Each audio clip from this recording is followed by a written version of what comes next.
Hey guys, happy Monday. Yes, yes. My kids have been home all day, so I've accomplished 0 today. I've been trying, but it's difficult.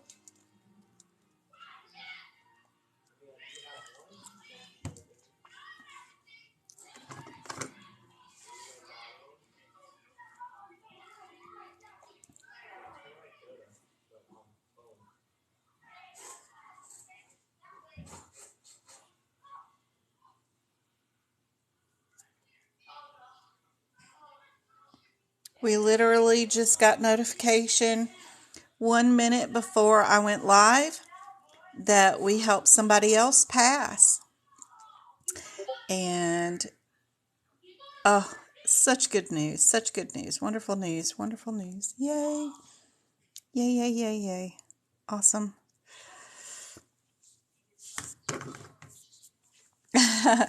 Yeah, I got asked about integumentary and digestive system. I'm not through marking up the digestive book, but I am with integumentary, and I'm still going to do both sections because what if you end up taking the exam and you don't have your books marked up? But anyway, I thought we'd start out with some integumentary and digestion. What I did to create this was all I did was go through Google and do a search for structures of the skin, and then I wrote function at the end. Then I did a Google search, and then I changed the search to images, and you'll get the same picture up, and then I just add extra info that they might have on what's going on, those kind of things. Super helpful. Add all the prefixes and suffixes and things like that to this page that you might need for any kind of medical terminology is always helpful. Root words are always helpful. You can still do a Google search for integumentary root words or integumentary prefixes or suffixes.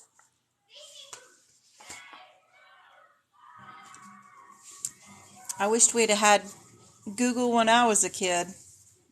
Oh my goodness.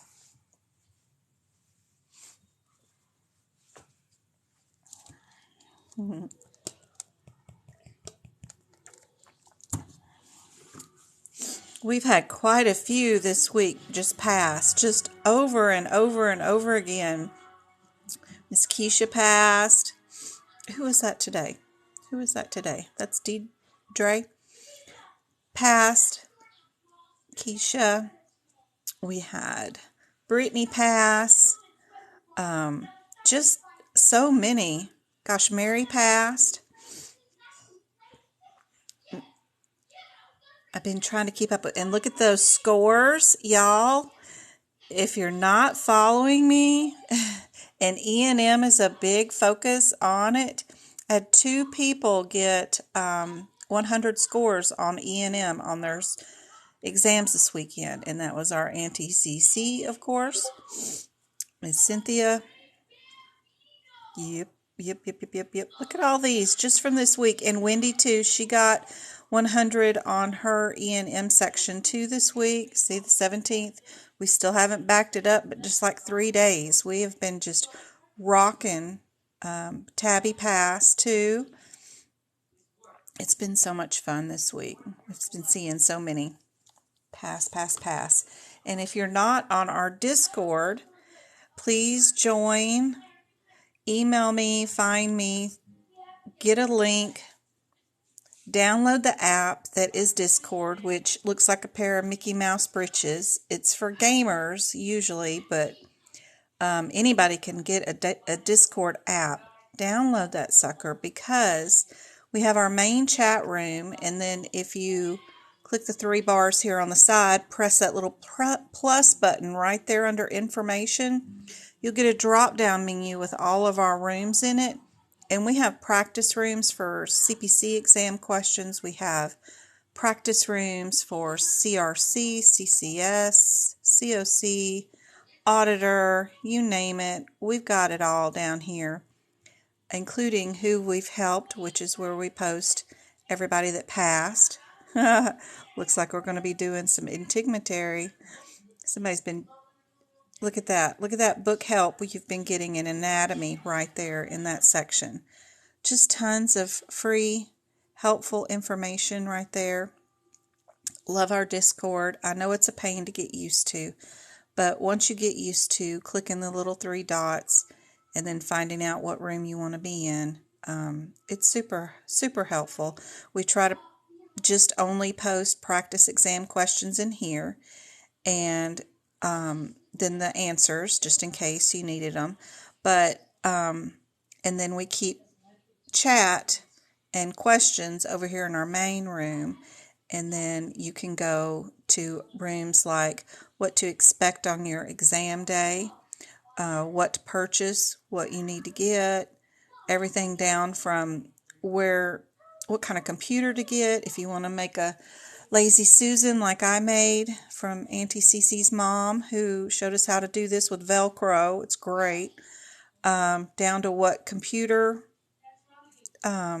external, I guess it's an external camera to get. That's in here too. To where to place the camera and all that stuff if you do it online. But there's just tons of information in all these rooms, and you have immediate access to all of them. I just ask that you just don't share it publicly online, whatever you find in here. Let's just keep it all with our little community. And just love the fact that we can keep track with everybody that we've helped. And congratulations, Dre. That's awesome. I hope you do very well in your career. And when you get ready for Andrew, for your auditor or risk certification, come hit me right back up, and we'll get you through that certification too. I always think 2 is better than 1, just like with cats in your home.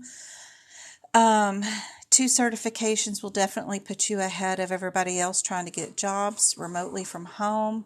But a lot of people already have coding jobs, and they just need to get the certification to continue getting their job status and bonuses and raises and stuff like that. So that's great. But if you are wanting to jump into the career with no experience, 2 certifications is better than 1. But don't take any courses, please, Lord. Don't take any courses. Just come get all my help for free, and I'll get you through the exams. Maybe with a little tutoring, maybe not. But other than that, there won't be any expenses on my part. Just come hang out with us, learn all you can, prep your books like I tell you to, and you'll be able to pass whichever certification you want to get done. Hey, MK, let's see. Hey, Perfectly, you're scheduled for March 26th. It's coming up. Yay, I know you're getting nervous. Hey, Shell, it's good seeing you. Where's Scorpio? There's Twinkle. Good to see you. Is Scorpio in here? Aw, look at Auntie. What you doing in here? Miss CPC. She's now passed too. It's good seeing you too. Hey, lady. Lady Sad, I've been seeing you a lot, lady. Mackenzie, seeing you too. It's good seeing everybody. I was working on the website today, the Medical Coding by Jen. Everybody's helping me out with the wording. I'm trying to publish a new look for the website so it'll look better. Instead of the boring blue or whatever I've got going on there. So we're working on our sisterhood, Miss CC, turned into family. Just because I don't want to exclude anybody. I was trying to figure out sisterhood, brotherhood. How would I do it? I don't know. I don't want to exclude anybody. So we changed it to family. So, and I took the Star Wars quote about persistence without insight. This is the way. It's from The Mandalorian. And I came up with that one. Persistence without insight will lead to the same results, because a lot of people came to me because y'all are persistent. Y'all are trying your best and paying for all these courses and boot camps and things, and they're just not telling you anything helpful for passing the certification exam. So I don't know. Anyway, I'm just working on a new look for the website. Hopefully I'll have it published on Wednesday. So working on that. The website's already there. It's just very blah and boring and a lot of spelling mistakes. So whatever else y'all see that is wrong on the site, be sure and let me know. I'm getting it all fixed. But the website is cool because it does show you how to do your book prep. So speaking of that, let me go over just a few things. I know a lot of you already know this, but just in case somebody is here new, if you want to pass the certification exam, please be sure and do your anatomy pictures like I told you. Do a Google search. Every chapter will have a picture on the beginning of it right before you start coding that section, like the ears or the eyes or the nervous system. Every one of them, the very first page usually has an anatomy picture. Just Google that picture. Whatever word they're calling it is usually just fine. So they're just calling this brain anatomy. So Google brain anatomy, but add the word function. Then you'll get all the functions of all the little anatomy parts, and then you can just write in what they did. That's super helpful. All your prefixes, suffixes, root words, that's always helpful. Then fix all of your out of sequence codes. So throughout the entire book, there's a bunch of these red codes that say the code is out of sequence, and when you're looking for the correct answer during your exam, you've got 2 minutes to find the answer. And you might have to look up multiple codes. They're all in numerical order. Don't tab your book too, by the way, because that gets on your way, because all you're looking for are numbers. But when you get to one, several of them are out of order, and they'll notify you with this long sentence that says, go look for it between this code and that code. Well, that can be one page back, or even on the same page, or 700 pages away. You don't have time to go search for those codes. So what I do is just write the page numbers down beside all of them. It's a huge task to do all of them throughout the book, but get started, just do that. It just needs to be done, especially in lab, path, and medicine, and just all of the sections, just all of them. Please get that done. Then we have things that I like to highlight in the CPT code descriptors are some, not all. When you're looking at a CPT code, these are what I call the descriptors that are beside it. There's other paragraphs underneath them and stuff. Don't worry about that. But the paragraphs that go with, or the one-line sentences that go with the CPT codes, if you see parentheses in it, highlight in yellow what that says.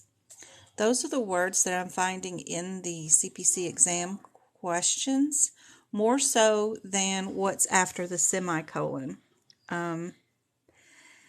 It just seems to be a really good place to find your AKA terms. It's a really good place to find words that mean whatever's going on in this CPT code descriptor. Those are more layman's terms, or they're proprietary names. So if a doctor invented a procedure or a type of instrument that is used for a procedure, they'll note it in that parentheses, and that question from AAPC will actually have that name of that proprietary instrument in the question.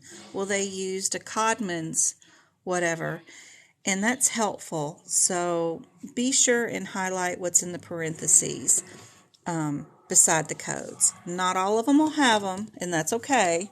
Like this one right here doesn't have them. That's okay.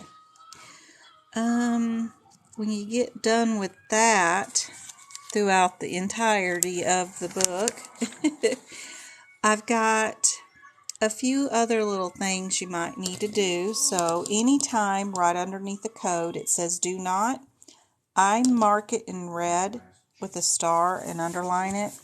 I think that's super helpful.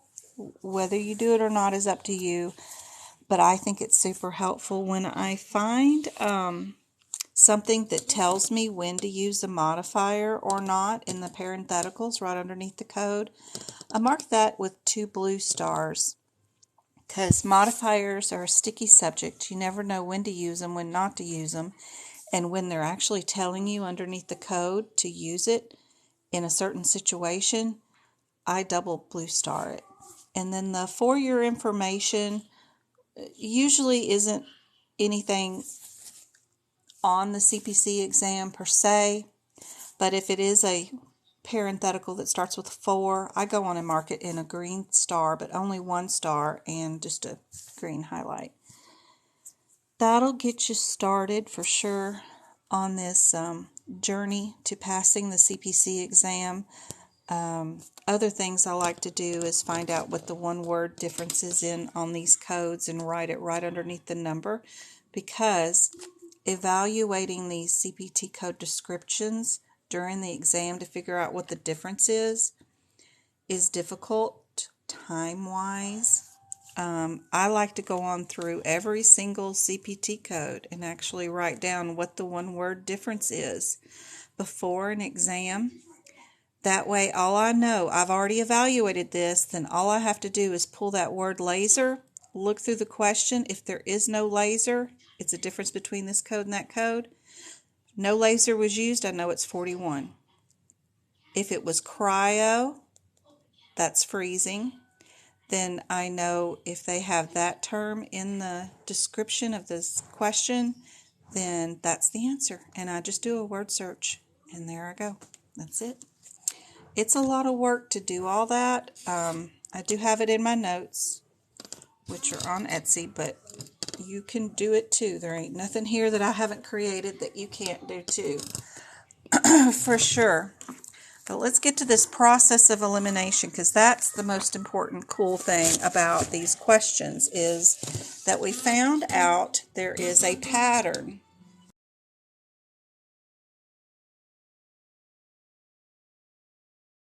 Let me shut my door and get the TV to go away. James, you want to get some barbecue? What's your barbecue sandwich? Yeah, what?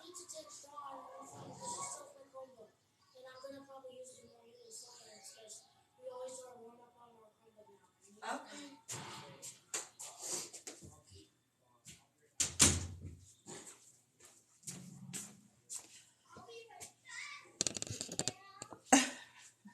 Hold on, I'm still yelling at my kids. Travis, get off the couch like that, baby.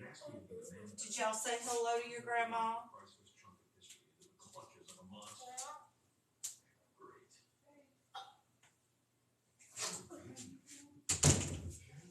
Oh, Lord. Them boys, them boys, them boys. Mr. Cheetos and Doritos.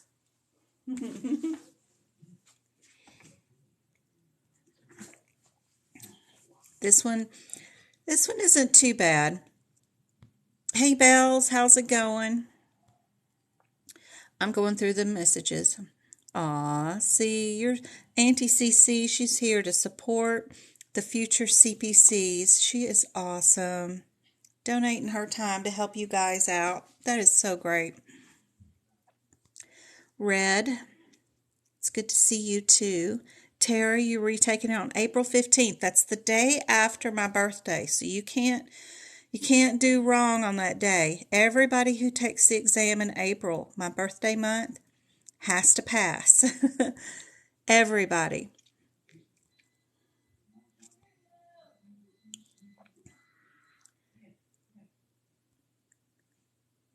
You like the family better. Aw.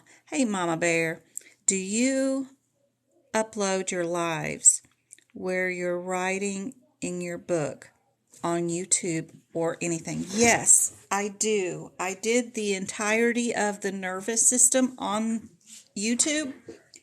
It's a slower process because I'm busy talking to you guys, if I don't do it on a live, I can move through it a whole lot faster. But I know y'all really like it. I know you really, really like it.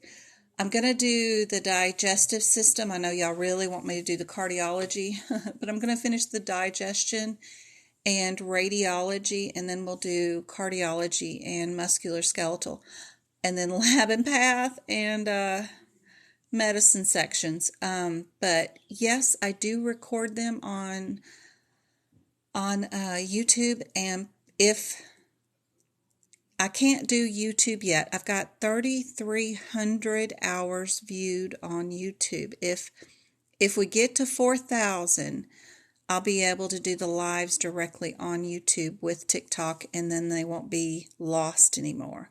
Sometimes TikTok has technical errors and they don't record my lives, and they don't get posted onto YouTube because there was an issue. My last live was Friday, and it did not record. I did 2 sessions because I think the phone died or something. But yeah, there was technical errors on that. Probably didn't help that the phone died, and I don't know if it uses my phone memory to actually help store some of the live as it's being published. I don't know. But anyway, I figure it was my fault. But just as soon as I get one that will, I'm full battery today. I made sure we won't be losing this live. So hopefully, and then the kids have been home because of fall break or whatever this is right now, President's Day. So I haven't done any lives doing the book since I finished the nervous system. But yes, I will get back to doing that as soon as I can. College classes have been kicking my butt too, trying to get the PhD going in medical auditing. And right here before spring break is a lot of assignments being due, so that's been kicking my butt too. But yes, I will upload all that stuff. I'm going to start uploading some videos on my website too, instead of having them on YouTube, just in case. That way at least they're preserved. I'll have them in both places in case YouTube ever gets taken down or something like that. You know, I don't want to ever lose all the data, but I'll probably post them on both sites because my site is my site. I pay for the site. No one can take it down, so I'll do it there too. I don't recommend making notes in other books because you should have seen the notes I did in my ICD-10 book. I did the anatomy so freaking good. You know, they have those big pictures in the ICD-10 book right in the front with all these big elaborate anatomy pictures. I spent hours updating all that, but because the CPC exam is like 80% all CPT, you're never in those other books, and you forget that info is in there because you're hyper-focused on your codes. And then when you do get an anatomy question, you forget to go look in those other books for other things. If you can remember it, have at it if that's what you want to do. I just think because everything is so much CPT, that it's a good idea to update everything you can in that CPT book, because at least it's all there in front of you and you don't have to remember to switch books. I forgot all my stuff was in my books. There was so much stuff. Lord, I don't know how much stuff I did in my ICD-10 book, and I forgot about it all being in there. I'll show y'all again one of these days. Howdy bells. Speaking of modifiers, can you clarify the non-use of 62 and 66 in the nervous system? Just don't use them in that section. Super handy dandy to use. They don't use 2 surgeons in 62 because the nervous system is a microsurgery. There's no room for another physician to be in there at the same time. They're using those big proton computers to get down to a nervous level. There isn't any room. They can't have 2 physicians in there. And same thing for the surgical team. There is not going to be any transplant teams. We're not doing anything that would constitute having multiple physicians all doing something at the same time. There just is no way. No way on that tiny, tiny surgery area. So just, you've got a whole lifetime to learn all your coding career information, whys and what's going on and all that stuff. But for the CPC exam, take in as much as you can and let the rest go, because your brain can only hold so much information at a time. You do have a whole career to learn all of this, but the microsurgery is what makes a big difference on the nervous system. You can't have that.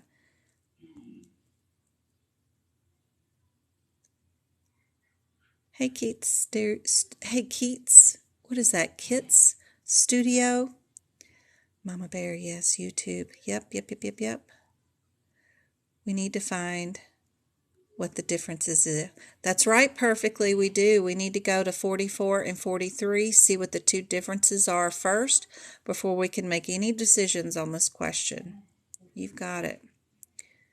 You can use Control F to find words. No, you can't use Control F that I know of. I don't know. It's a good question. I wonder. Hold on. Let me get my kid.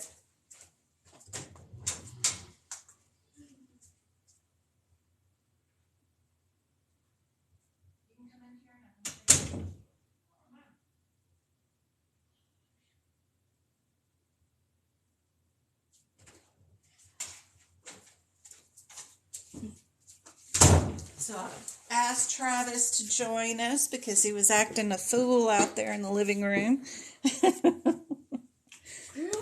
Grandma thinks it's funny. Grandma thinks it's funny. Well, Grandma's a bad influence sometimes, isn't she? No. It's her 70th birthday. She's allowed to act bad, right? Yeah. Yeah, we give her the right to. You need to be good. You can go make Grandma laugh, but you need to tone it down a little bit. You make me distracted. And don't be on YouTube or TikTok or none of that stuff without me. I'm on TikTok. What are you doing? What are you watching? Commercials, Grandma. The Leslie Crunch commercials. How are you looking up those commercials? They're satellite. Satellite. Okay. They're finding some random TV shows. That was not satellite. I'll never know. I know I'll never know. Put me a nanny cam out there. Sorry, I'm trying to get the camera to focus again. Sorry, I shouldn't take it down and show y'all Travis. But he's just such a mess. He's such a mess. He's out there making Grandma laugh, and I don't allow them to be on willy-nilly YouTube or any kind of social media without me being around. They don't have TVs or computers in their bedrooms. Everything's in the living room if they're going to be on something, and I'm just not out there right now, so I don't know what he's searching. They have Netflix, they have, Prime TV, Amazon Prime TV, they got Hulu, they got Disney Plus, and satellite TV from the cable network. They got plenty of stuff they can watch without being on social media for any reason, so they don't need all that influence so young in their life. I don't think. That's just me. But I don't know, guys, if you can do Control F on the exam to look for your key term. Boy, that'd make it easy. I don't know. I don't see why you couldn't. I don't know. Anybody else try it? Yours is in March, Bells. JHAMB. Yep, my birthday is April 14th. We're birthday twins, Therese. I was born in 71, though, instead of 79. Yep, our birthday is the day the Titanic hit the iceberg. Not the day it sank, but the day it hit the iceberg. Yep, I need 4K hours, Kens. Yep, I sure do. You missed the last 3 lives, MK? Oh, no.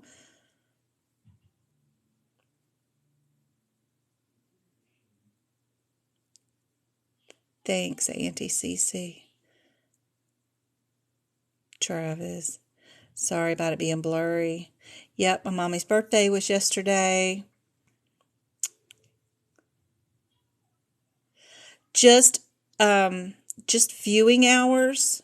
They want me to have enough viewing hours to be able to have access to that particular side of YouTube. I don't know why. Ooh, I got me a card in the mail. I gotta find it. I'll be able to make myself a true business on Google soon, too, as soon as I put in this code. So that's going to be cool. Okay. I have 3,300 hours. We're so close. Remember when I first posted about it? We were 2,600 like a week ago or something. Yeah. So 3,300. And it did the hours 2 days ago. So, anyway, we are getting closer. I know it's still a little fuzzy, guys, but because we have two that end in 44, and then we have 2 that end in 33, we need to go see what the differences are on those 2 codes. So, 1111.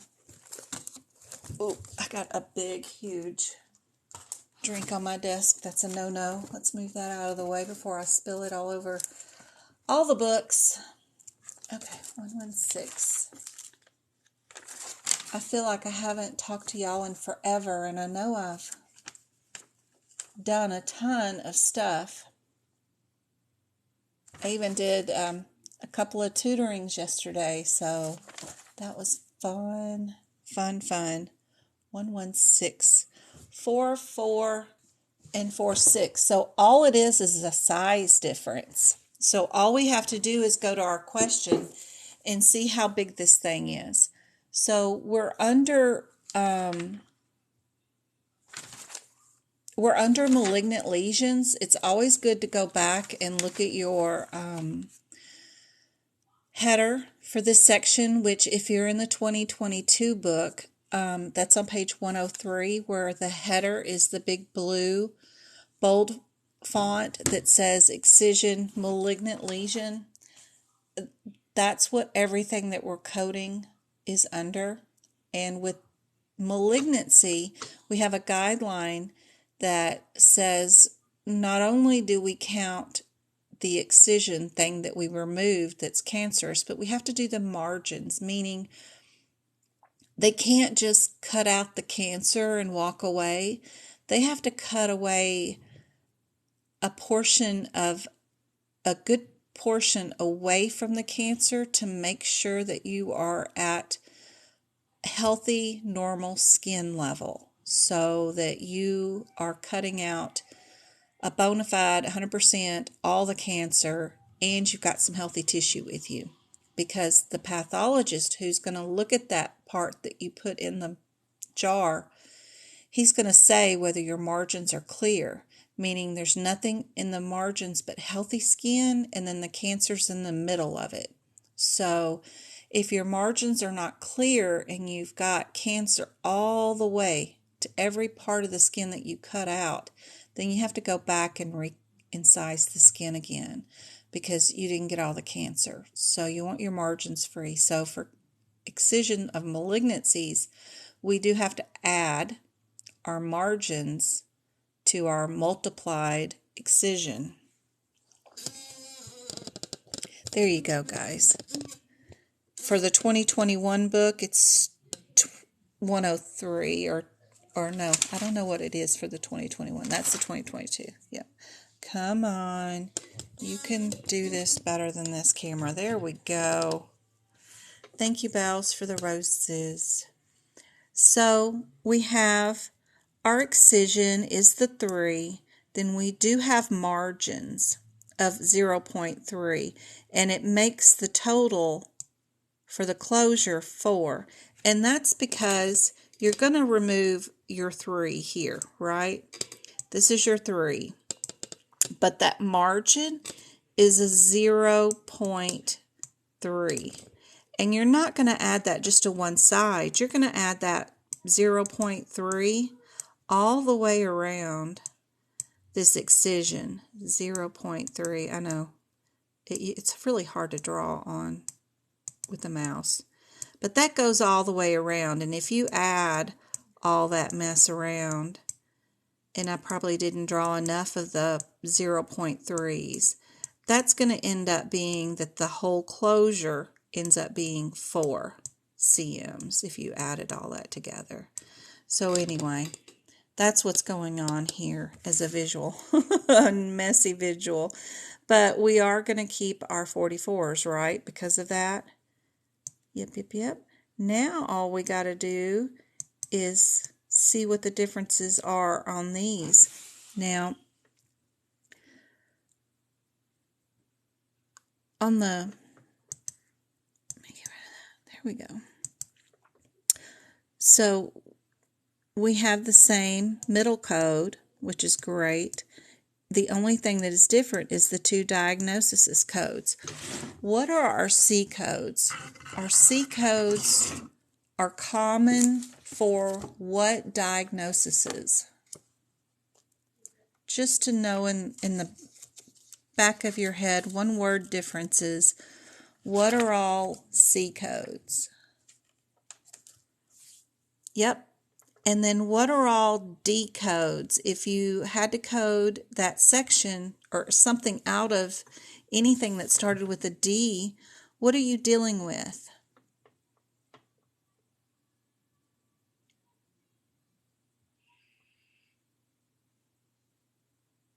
And if you didn't know, you could just go to chapter 3 in your ICD-10 book and just look at the red outline and see what it says.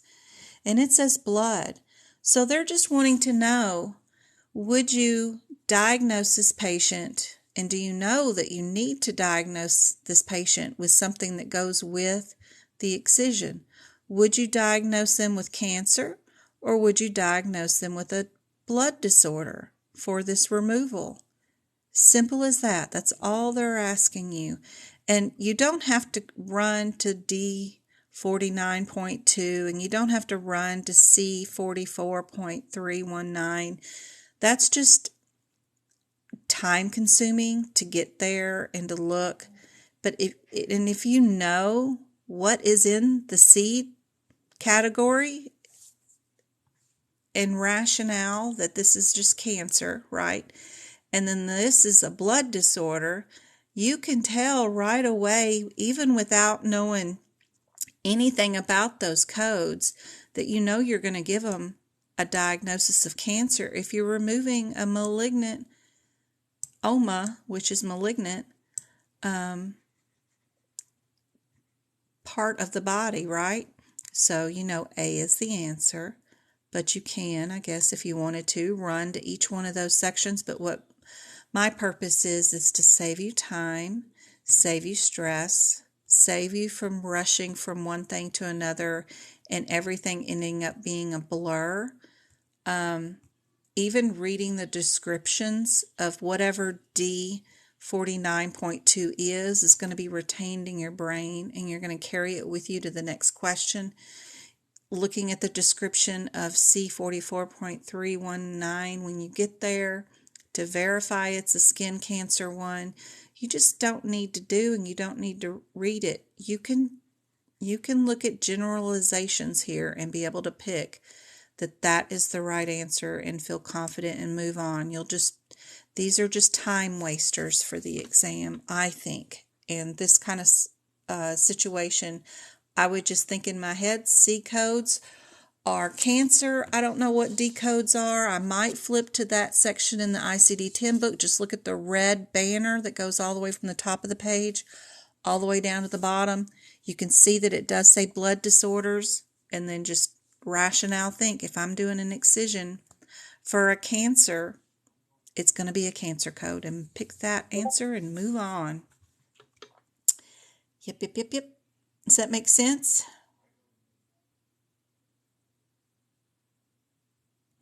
You would have just kept A and then just looked at those.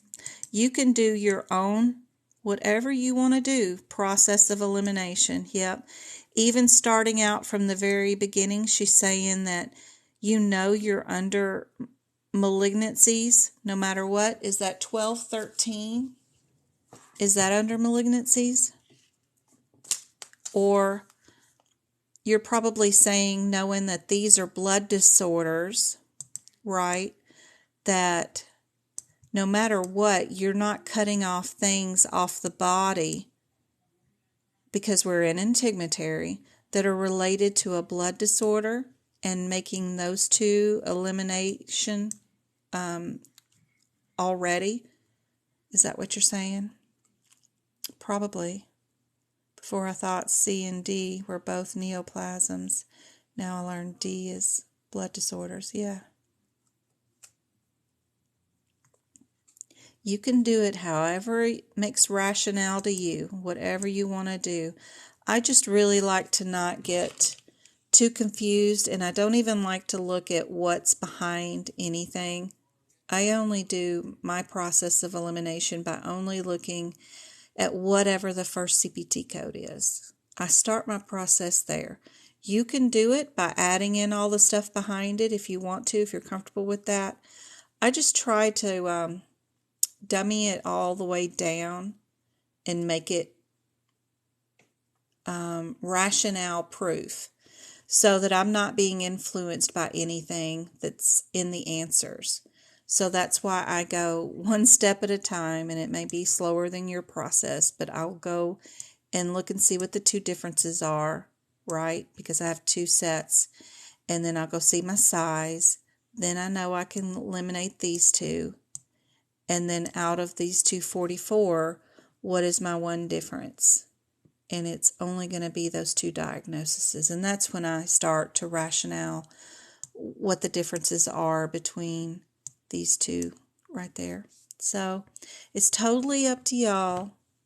I just, it can be overwhelming, the exam, and then you see all this stuff behind all these codes, and you're upset and nervous, and there's a lot of stuff going on. So that's why I like to just do one thing at a time. But that's the auditor in me too. So whatever makes y'all comfortable. If y'all are comfortable looking at the diagnoses first and eliminating those, and then just keeping the two cancer codes, great. You're still coming up with the right answer. Absolutely. Whatever you want to do. Hey, oh, QQ is here. Good to see you. Series begins with 116 is malignant. Okay. So 114 are not malignancies. So I wonder if we have to remove anything off the body for blood disorders. I don't know. I mean, I haven't coded, everything under the sun all my life, so I don't know if that could be a condition that we might cut something off, but it not be malignant due to a blood disorder. I don't know. Interesting. Think about that too.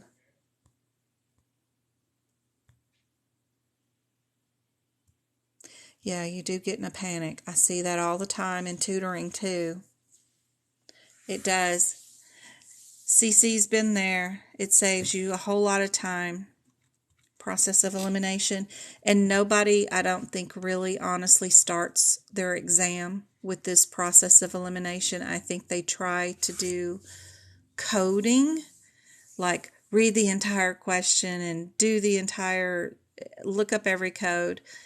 And then they get there and they're struggling, and then they realize, 5 questions in, okay, I'm not doing this right, and I'm retaining way too much information, and I need to remember Jen's on my shoulder and stop doing it this way. Let's go do the process of elimination, and then they'll start doing the process of elimination.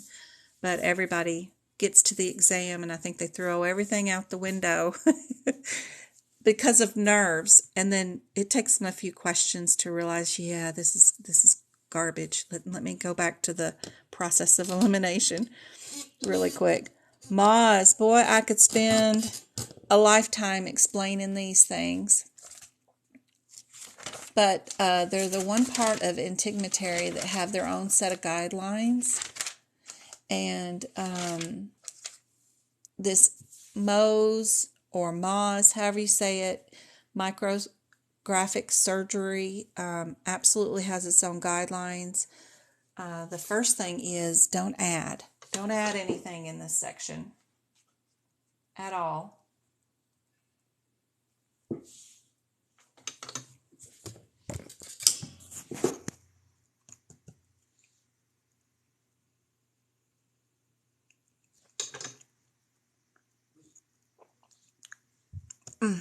My goodness.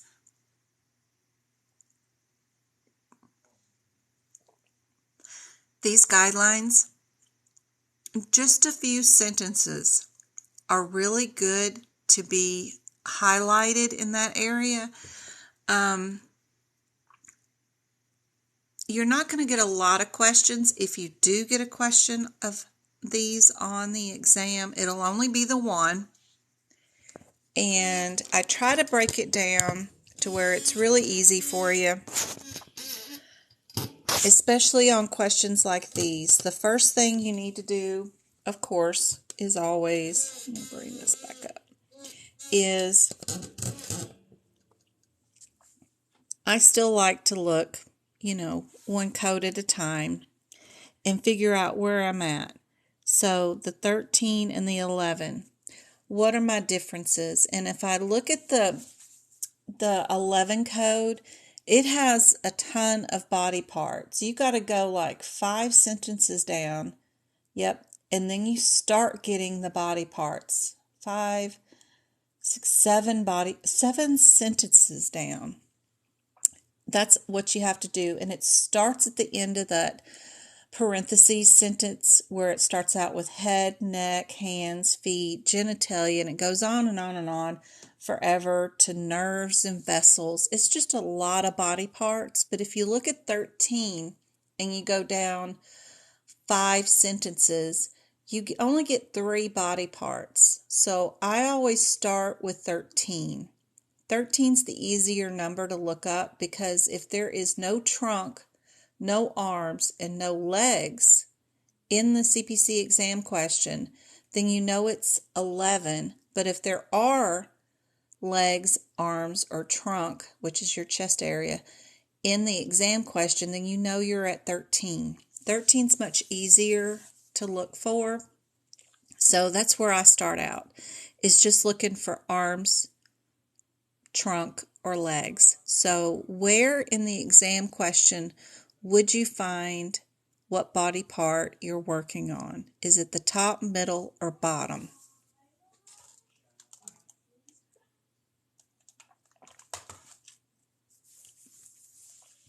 Hey, Vanessa.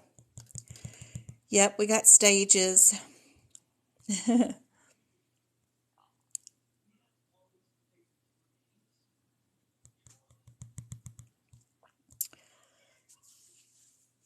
So if you were going to look in the CPC exam question for which body part you were going to work on, would it be in the top part, middle, or bottom of the question to tell you what body part you're working on in general?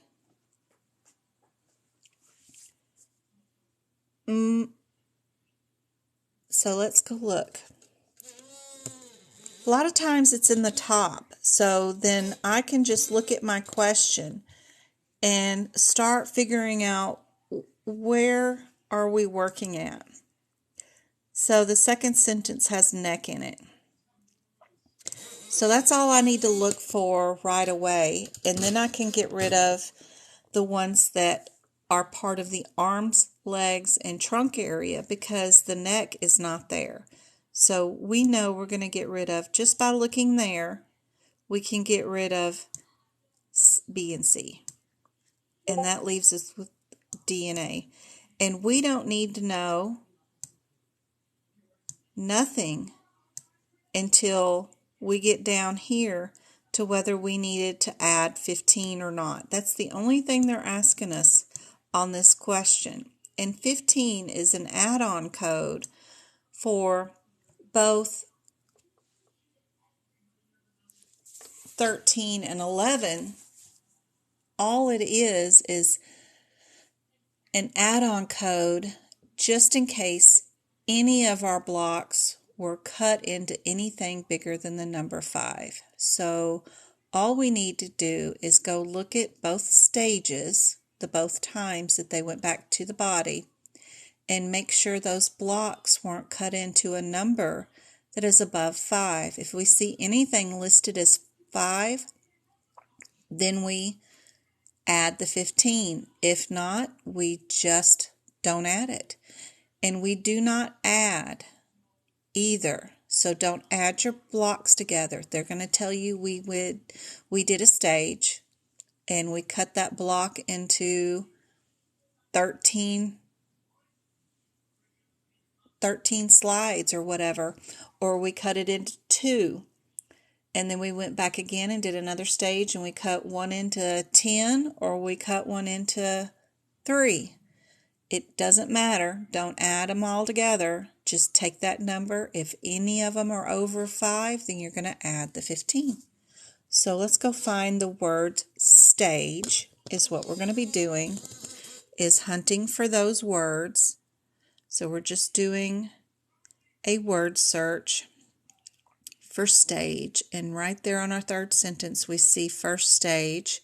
How many tissue blocks did he do? And it just says the number 4. So number 4 is not over 5. So for this stage, we do not add the 15.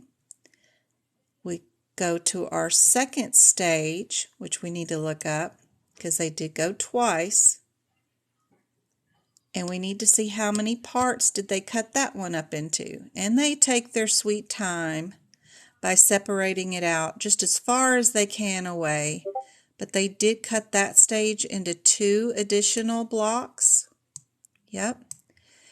That number is not over 5 either. So we do not add 15. If either of those numbers had been over 5, then we would add it. That's all there is to Moz. We don't need to know anything else other than that. Those 2 numbers were not over 5, so we don't add it. That's it. And yes, D is your answer. I have another one coming up of these questions.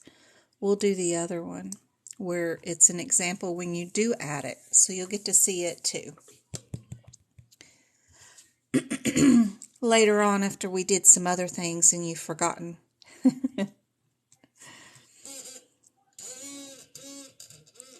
All right, let's go to digestion for the next one. So again, with this one, we're separated by 2 different situations, right? We need to go see what our differences are. The interesting thing is these 2 codes, the 4, 9, and the 20, might be in 2 different sections with 2 different headers. When that happens, I don't look at the CPT code individual descriptor. I only look at the big highlighted bold print headers if that happens.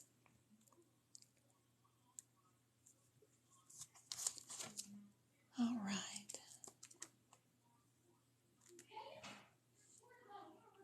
Four, 3, 2.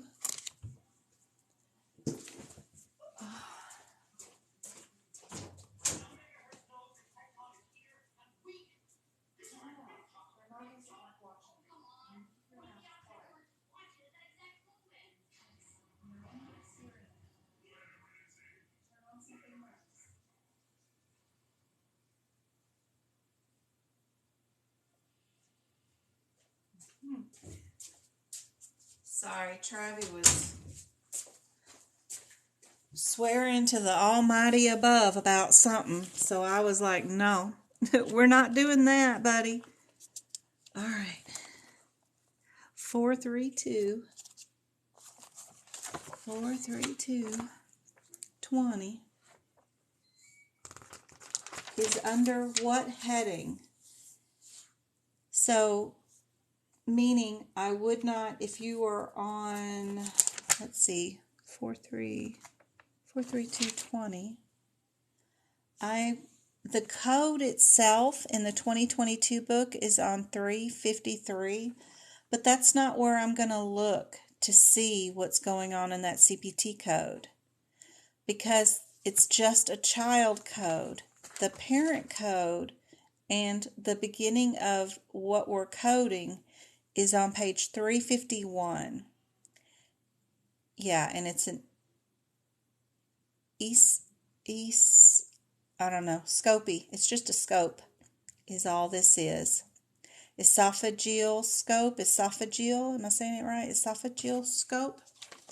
Now, if I go to 3249, we've passed another header. The code itself is on page 356, but that's not where I need to find my answer because it's under another header. So the header is on page 354, which is an EGD is what this is. Big old long fancy word that couldn't nobody pronounce, but we all call it an EGD. So that's the only things that you need to know is one of them's esophoscope, and then the other one is an EGD. So we just go down here to our question real quick and look to see if we can find one of those two words in the question. And of course we see that big old long one. It's got like 43 million letters. So we know we're going to keep our 49s. We can get rid of C and D. And that makes things a lot easier.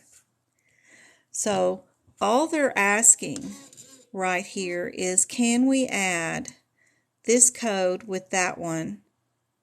And do you know if you can or can't? So if we go back to our 3249 code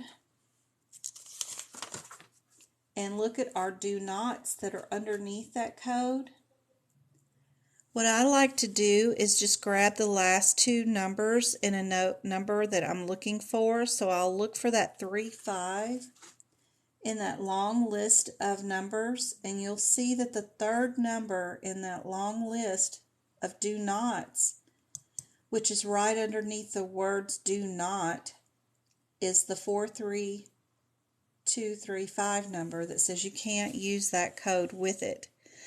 So, yep, B is your answer. Yeah, and that makes this question super easy because you didn't have to read anything in this question except for this one word. And you didn't even have to read it. You just had to see it.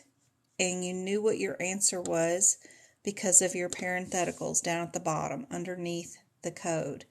That kept all these extra words out of your brain during your exam. Super helpful to just do it that way, I think. All right, here comes our next one.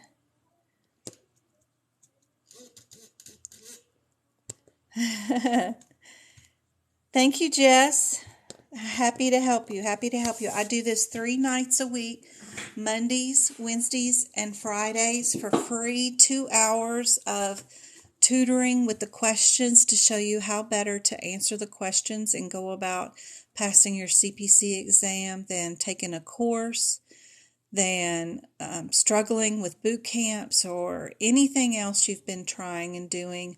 I'm telling you a straight, honest, efficient way to pass this exam so you can better your life for your family, your community, and everybody. Because the better you do, the better we all do. So that's great. For this question, yes, I do like the process of elimination. And what I do is I'm only looking at the numbers like they're numbers. So I like 444 all the way down, right? And then we've got our 555s. Then we've got our 3s. Then we've got these. So we start separating out right here, but I like the 3 on top and the 4 on the bottom because numerically they're just closer together. There's a 2 in between the 1 that would get that away from that 3 when the 3 and the 4 are just side by side. So also, if you just look at them in 2 numbers like 33 and 46 are way closer than the 15 and 84 if you were looking at them as numbers up to 100. So I do agree with everybody where I would just get rid of these 2. Now, it doesn't mean that they're not the answer. Not always.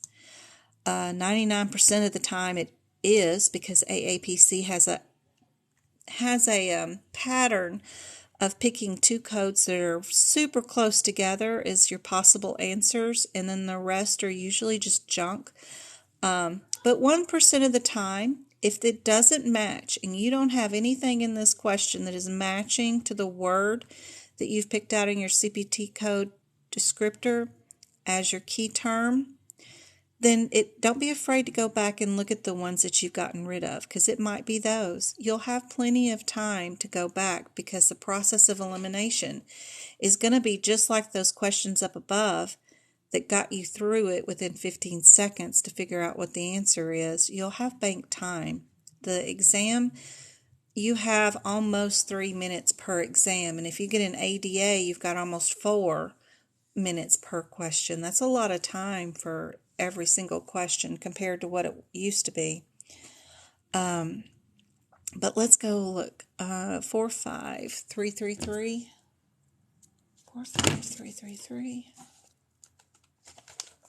45333.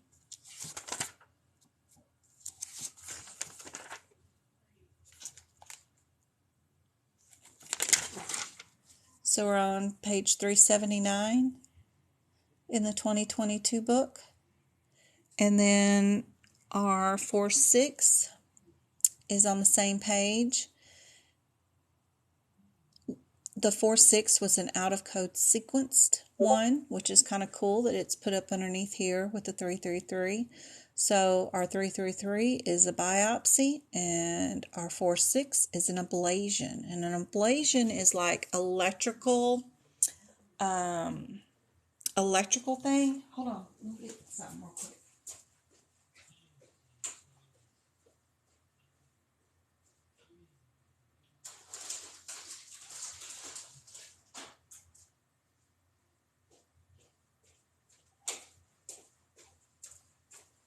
When we did uterine ablations to stop periods, we would take an item that looks very much like your toothpick thing, and that little wire right there is electricity, and you would run it across the cervix, and that electricity would sort of kind of burn the cervix, and it would stop that lining from building up every month that you need to shed, which is your period, every month. That electricity would just kind of cauterize it and just tell it, don't do that no more. And it works about 50% of the time to stop periods for the rest of your life, and you don't have to go through a hysterectomy. You don't have to have, this big, huge surgery. But that's sort of what ablation is it looks like something like that. Anyway, somebody's already got the answers going on. So let's go see what's going on with our squirrel. Are we doing a biopsy or are we doing ablation? So we're removing polyps, right? And we did a hot biopsy, which is our key term in that description. If you look at the CPT code 45333, it actually says hot biopsy. And that's all you needed to do to figure out A is your answer. That's it. Yep. Easy peasy. Thank you for the roses. Very sweet. We turn that into grant money for free sections of my CPT book. If people are in need and can't afford but really need a section so that they can just copy my process down and then transfer that over to other sections. We have that TikTok money is grant money. Then I also have a document on Etsy, the one that is what's been on the exam the last 45 days. People come back from taking their CPC exam and they tell me what codes they can remember or ideas or suggestions of what kind of things to look for, like there was a flex sig or there was a biopsy, whatever their impressions were. I create a document that keeps that going. Every 2 weeks, I update it and resend it out to everybody that bought it originally. You don't have to keep buying it, but every time it updates, that money for that sale goes into grants for free one-on-one tutoring with me too. So lots of ways to help each other out there for those two situations. But yes, A is our answer. Let's do another digestion one. So for process of elimination, what you guys think on this one?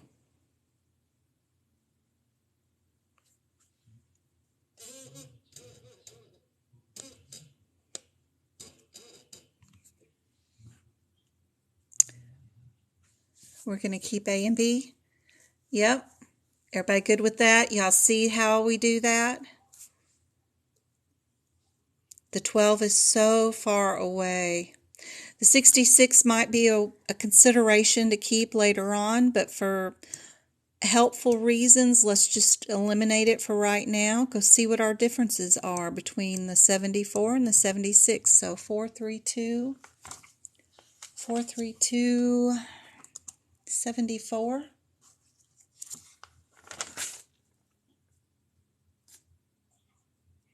And 76 are out of sequence codes, which end up being on page 359 of the 2022 book. And our differences are in the 76. Yes, 76. One's a removal and one's a placement, right? You can see that in the very first words of the code descriptor. One's a removal or an exchange. The other one is a placement of a stent. So let's go see what we're doing. We're just looking for what in the world we're doing. And look at that second sentence. A lot of times I don't like to look at the beginning of any of the questions. I'll really like to work from the bottom up.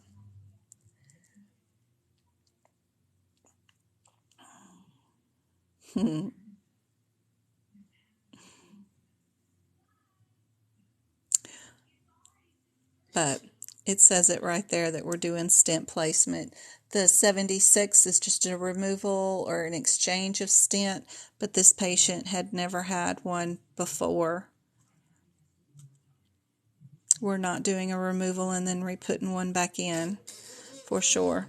So this one's just B. B, B, B. Aw, thank you guys. I hope that's helpful. Yep. And then you didn't have to read all this loveliness that's all up in here. Save you some time and stress for sure. All right. Here we go. Process of elimination gets you to what? And don't be scared. 495. 495, 60, and 61. Where are we at? Yep. Yep, those out of sequence codes have the little hashtags by them. I underline them in red when I find them after I've put down their page number where they're originally supposed to be. That way I know I've done it and actually fixed that issue by putting the page number down beside the red descriptor of where that code is supposed to be, and then I underline it where it is so that I can see it in the sea of black codes that are on both columns. Yep, let's keep A and D. Don't be afraid to get rid of, when you see the same answer in an answer availability like this, the same answer, there's a reason. There's some sort of something that they're testing to see if you know that you can add something or not add something to that particular CPT code. There's a guideline here that they're trying to evaluate to see if you know. So don't be afraid to get rid of the 61, at least for starters. So they are adding a code. It's this one to that code. So now all you have to do is look up the one code, and you need to see if you are able to add that code with it. It is a repair of a hernia reductible. Now, what have I told y'all about hernias? And that's what we're working on. When do you have an add-on code for hernias? If you've been with me for a while, you'll know, hey lady, all we need to do is look for the word mesh. That is right. When we work on hernias and we have a mesh, we have two codes. So all we have to do is search this question to see if we did a mesh, and usually that info will be at the bottom of the question because the mesh will be the last part of the surgery, because you got to fix the hernia first before you can put in a mesh. And a hernia is just like if you had a balloon and you blew it up, one of those long balloons, and then you tied a knot in it and made one end bigger than the other end. It blew it out a little bit, and you've got some weakened walls around it. And the mesh will, after you fix the hernia and your blowout, you're going to make the wall stronger. So that's what that's for. And since they did use mesh, then you're going to have two codes. You did the hernia repair, and then you did the mesh. So D is your answer. Yes, yes. D. We love our answer D. And you can go look up your 49568 and see that that is an additional code. It's got a plus symbol in front of it. Those are the add-on codes, I believe. I believe it does.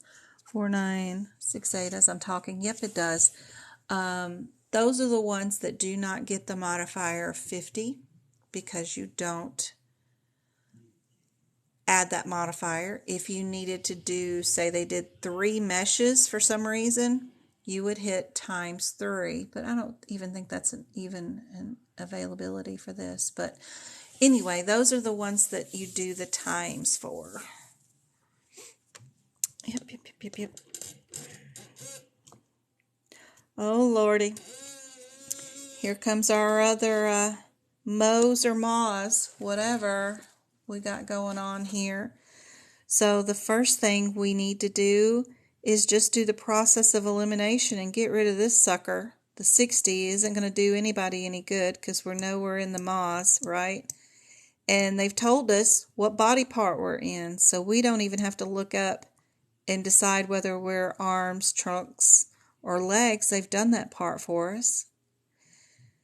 One thing we do need to know, probably, is do we have 2 stages or not? Because we have one answer that does not have 2 stages. If you're using the number that's directly after the 11 or the 13, which is 14 and 12, if you're using those 2 CPT codes, the 12 and the 14, then that means they went back to the body and cut something off a second time. Stages is simply that the doctor cut something off again. So they went to the body and they cut something off. This is your first stage. they went to the body and cut something else off, which is your second stage. So let's go see how many stages are in this question. All we're going to do is look for the word stage. Just to make sure, I'm assuming it is 2 stages because we have 2 answers with the same. So we do have a first stage. Why would they say first stage if there's not going to be 2?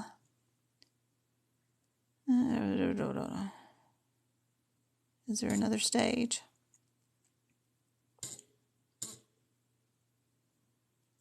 Where is it at? Second stage, right there, very close. Yep. So we do have 2 stages, so we can get rid of B. We should have, anyway, with the process of elimination, get you to keep these 2. Now, would you ever code a second stage again? Is that even going to be something that's going to happen? That looks really weird to have the 14 down twice anyway. So even without looking anything else, you really didn't need to look up anything, because if you're going to code these, it's just going to be the 13, 14, and then 15, or it'll be just 13 and 15, or just 13 and 14. It's just super silly to have that one twice written out like that. It's not an add-on code. This one did happen to have something that was cut into something that was greater than 5, and I'll show you how that looks. So the first stage right here had 3 tissue blocks. So that number right there for the first stage does not get you the 15 that we talked about earlier, right? But the second stage had 6 tissue blocks. That number for this one is over the number 5, and simply because this one was over the number 5, that gets us our 15. That's it. That's all there is to it for these mo's or ma's or whatever. Yep, that's it. That's why D's the answer. Yep, yep, yep.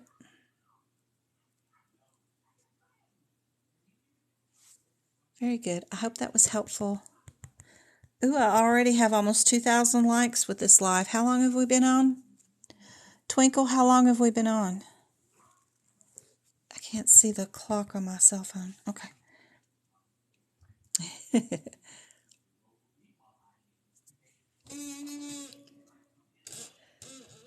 Yeah, glad. Thank you perfectly.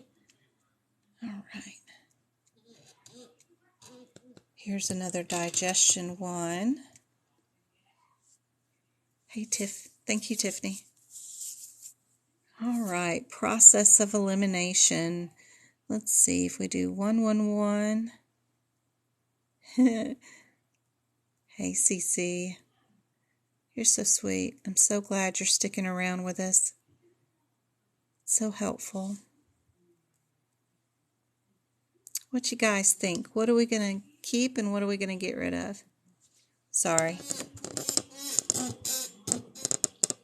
My creaky old thing. I bought so many cranes and I just can't find one that works as well as my creaky old thing. I just need to go get the WD-40 out of the garage and treat it with some oil. I would get rid of D. Yep. And I would get rid of A because I like how the 50 and 60, they're just nice round numbers. They're only 1 number away or 10 numbers away, whatever. But I know the 44 is closer to the 50, so I don't know, but I love the zeros. I would just keep these. So 44, let's go back to 44. 44 150 is... And it's best if you do follow along with your books. Even if you're in the 21 book, that's okay. I do have a document up on Etsy that'll tell you what codes to add into your 2021 book to make it a 2022 book, which is really cool. 50 and 60 is, yep. Have we got 2 words? Yep. These are one of my favorites to do. So they both start out with the very same first word as your coding descriptor in the CPT book. They both start out with that colectomy. The difference is one's total and one's partial. That's all there is. Super helpful and exactly the kind of thing that AAPC is going to pick for their exam question, because they're both in the ileum. Yep. And they're both ileostomies. Yep. And one of them is removal of a terminal ileum, which could be interesting. But love it, love it. It's a very good question. It's very much like what they would be working on. So let's go find out what's going on. I like to go from the bottom up. So we did do the ileectomy, which is in both code descriptors. I like the fact that it says a portion of the colon. So are they talking about a partial? Are they saying partial? You kind of have to think of your AKA terms. What would also mean partial?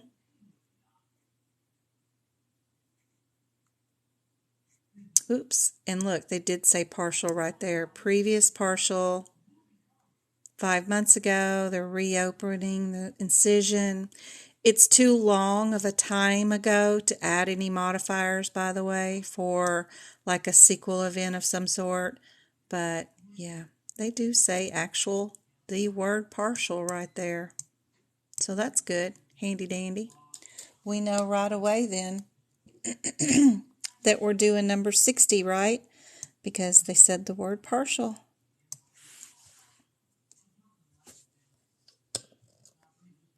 Yep. Super handy. Love it.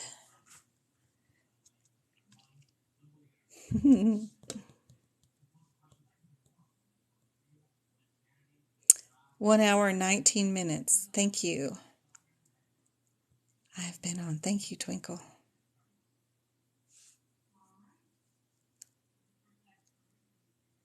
It's hard when you look at it to make the choice.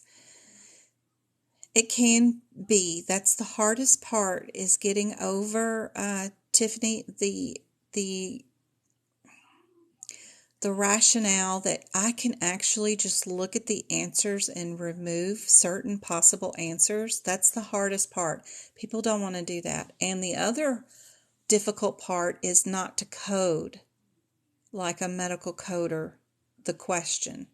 Lots of people want to go in there and they want to find out what part of the ileum they're in, what kind of scopes they use, what kind of procedure they did. They really want to code this because they want to do a good job. And the exam is already coded. You're not supposed to code. You are only picking out the correct answer. It's already coded for you. The answer's right in front of you. You just have to recognize the correct answer. And people just want to really dive into these and find out if they're one direction or another, and what kind of instruments were used and what procedures they went through and did. That's going to just lead you to confusion and lead you to picking out the wrong answer. All you're doing for the CPC exam is the process of elimination and word searching. And hopefully it's just one word like this one, partial. That's it. And you pick that right answer and move on to the next question.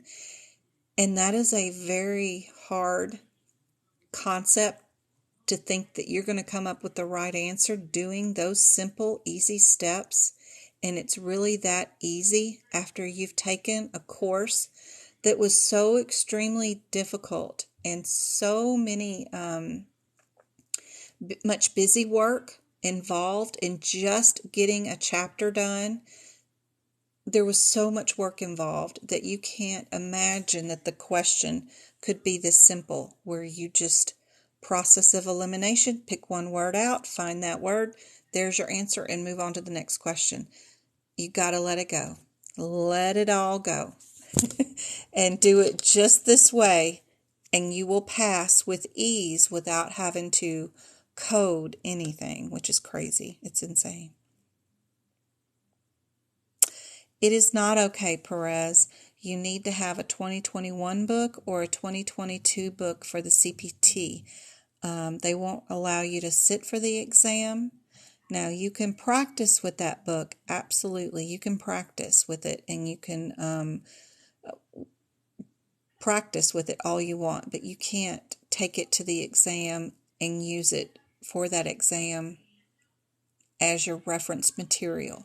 You have to have AMA's CPT book for 2021 or 2022, and it will only be good through December 31st, 2022. When we hit January 1st, 2023, we have to have the 2022 book. You can do a year back prior, which is fine, but as of January 1st of each new year, you need to update, at least as far as what book you're going to bring with you for the CPC exam. The 2021 book is really on sale right now. It's a lot cheaper than buying a 2022 book. There's not a lot of codes to update, probably about 100 codes you need to update. E&M, you have 5 new codes you need to add to that whole section, and that's it. It's really not that bad to get you a 2021 book. You can get them old, used, get one from the Goodwill, whatever, a $30 version off of eBay or a bookstore online, anything. But just know you better pass before December 31st, or you have to get an upgraded book to 2022. 2022 book will be good for this year all the way up to 2024. Whew. That January 1st, it'll be no good. But anyway, I'm terrible with numbers, so I hope I said all that right. I hate listening to my replays because I say so many wrong things all the time, but hopefully that makes sense. I have all that info in our Discord group, which is so super handy dandy. Oh, it's trash night. I got to remember the boys to take the trash down. I had an alarm on my phone that just set off. The Discord group is super, super cool. If you have not downloaded the Discord app, it's this little Discord app. It's got the little britches. It looks like Mickey Mouse. But this room in my Discord server is so cool. Once you get in there, you can hunt for me and by friending me if you want to, or looking for Medical Coding by Jen, or putting in that server number, which is 6243, and then you can join my server or ask me for the link on my email or on TikTok, anywhere. But once you join that room, you have access to all of our practice rooms, where we have practice rooms for CPC exam questions. I have exam day prep, E&M resources. I have all the CPT book resources, which will show you how to fix your book like you should for your exam, examples of how other people have done it, and then of course how I do it is all on there. That anytime you see the plus symbol in front of a code, you don't add those modifiers. Anyway, I've got all kinds of exam day prep info on here that will help y'all out for the CPC exam. Tons of rooms for E&M resources, ICD-10. Exam day prep room will have the list of the books that are okay to take with you for reference material. Just all kinds of stuff in here. All the anatomy is in here too, in our Discord. Super cool. I also have it all on my website too, at Medical Coding by Jen. which I'm trying to update, but I have a free website that has pictures of my CPT book, and if you click on each picture, it'll give you the words where I typed up saying, okay, this is what you're doing to the CPT book. You're going to underline all these do nots and put 2 stars by them. Then you're going to move on and do the out of sequence codes, and it just step by step, all free. It's all underneath there under CPT book prep, all the anatomy info, pictures of everything that I did for the ICD-10 book and the CPT book, the hip picks and anatomy. It's all there free to show you what to do. But the real cool place, of course, besides my website, is the Discord app where you can practice exam questions and all that for free. I just ask that we keep all the info on our site and not share it all publicly over online, since it's all free and stuff we've collected together. The stuff that we have on the website will also be how you schedule one-on-one tutoring with me. I have 2 or 3 people to do tomorrow. I know I got Miss Edwards, and then I think I'm doing Christy again in the afternoon, and I think somebody else was wanting to get snuck in on there tomorrow, but I do tutoring one-on-one on the days that I don't do the broadcast lives. So Monday, Wednesday, Friday, I do these, and then Tuesday, Thursday, and Saturdays, and I even did it this Sunday. I did tutoring, so I try not to do that many days of the week, but it's hard. It's hard. Everybody's taking their exams pretty soon, and so I can't say no. So I always try to squeeze you in whenever I can.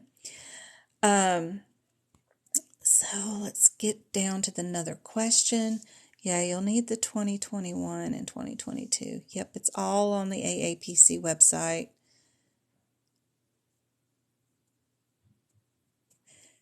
Because of you, I never went to the case first. It's a tricky one. Partial or previous? Partial is previous. Yep. Could be. Do you have to have the most recent book? Nope, you can use the 2021 all year long. Absolutely. You can use it till December 31st. Use it. Try to take that exam before the new year, and then you don't have to buy a new book.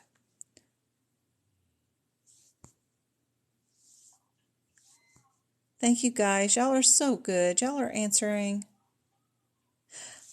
I know. Miss Thomas, I wish I could answer that question. Can you search words with Control F during the exam? The next person in my group that takes the exam online, y'all try to do a Control F search on the question. See if it works. Let us know. I don't know. I don't know if I did that during my exam.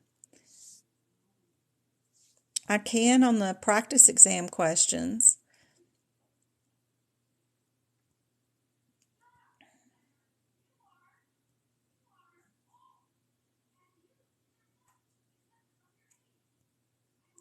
Y'all are so good. Oh yeah, my Discord group has books for sale. I forgot. I made a little room that if you have extra books or your old books that you want to sell, we have right here rooms of books for sale. That way y'all don't have to pay eBay fees or listing fees or anything. We're just a small group of 400 of us. Just negotiate and send your money as friends or family or something, and then ship it on out. There isn't anybody in here that I haven't helped. I wouldn't trust 100%. So y'all just have at it. So I do have a room for that too. I forgot. Yep. Y'all are good. 30 minutes more. I know. I gotta get started. Thanks, Twinkle. Good. I can't wait. Share passes. Yep. We had so many pass this week. It was so fun.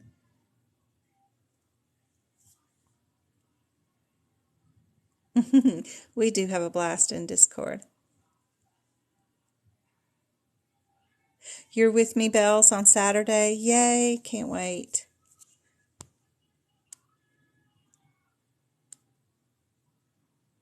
Yes, the online is still 2 sittings. You can schedule one day and one the next, or both in the same day, whatever you like. You're waiting on your results right now. Oh, I know it's terrible to wait. But best of luck. I can't wait. Let's see what else we got here. Did I get any more questions? Yes. Ooh, E&M. Okay. So, y'all been seeing my scores. My girls have been coming back with these scores on CC got 100 on her E&M and 100 on her coding compliance scores on her online exam, and she's not the only one. Wendy got 100% on her E&M. So y'all watch my E&M questions. Every time I do lives, I try to incorporate E&Ms, and the questions I'm picking are the ones that are very close on the exam, and they are describing every scenario you might run into during the exam, and you'll know how to pick out the right answer for them. So be sure and pay attention to the E&M, because I'm super proud of everybody that's, 100% on E&M. Woo, that's really good, really good. That means I've done a good job at picking out what types of questions I should be asking my mentees about things that are going to be on the exam, that they were prepared for what the exam said. And E&M could be up to 16 questions, all E&M. So that's really good of a really good achievement right there. So anyway, we've got a question here, and don't be freaking out about all that mess that's going on behind it all. Just start out with the process of elimination like normal, and don't be looking about what's after and all that stuff, because it can scare the heck out of you. So right here, if we do it like I like to do it, with just one code at a time, we can tell right away. We can get rid of which one.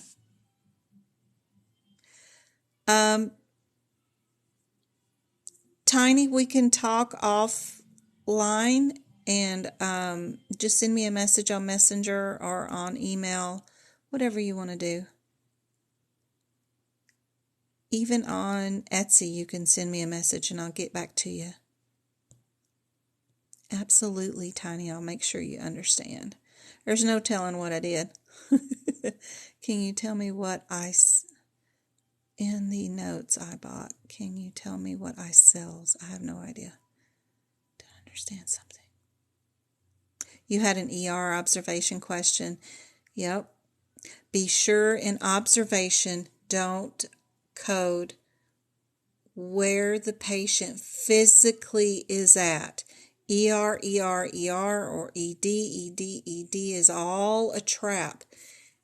You don't ever code where the patient is physically, because you can be in the ER and admitted inpatient. You can be in the ER and be admitted into observation. You can be 3 days in the ER under observation. It doesn't matter. They might not have beds in that hospital. You're still an inpatient hospital inpatient, but you're down in the ER because they haven't had any rooms.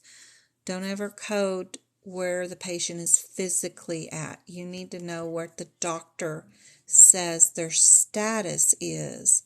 That status is what you bill. That's what you're paid to code. So that's going to be where they're at. Good job. Yep, we'll remove C for process of elimination. Get my mouse. Find it. It's hard to find it underneath all this blackness that I got going up here. So we know we're going to be doing the 6-5.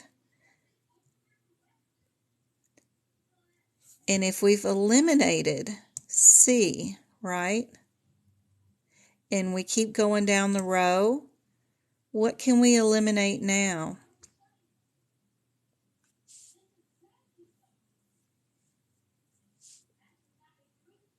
Oh, we got 4K. That's my first time ever hitting 4K likes, y'all, during a live. That's really cool. Yeah, I would get rid of B2 because the 4 is different from the 2 8s.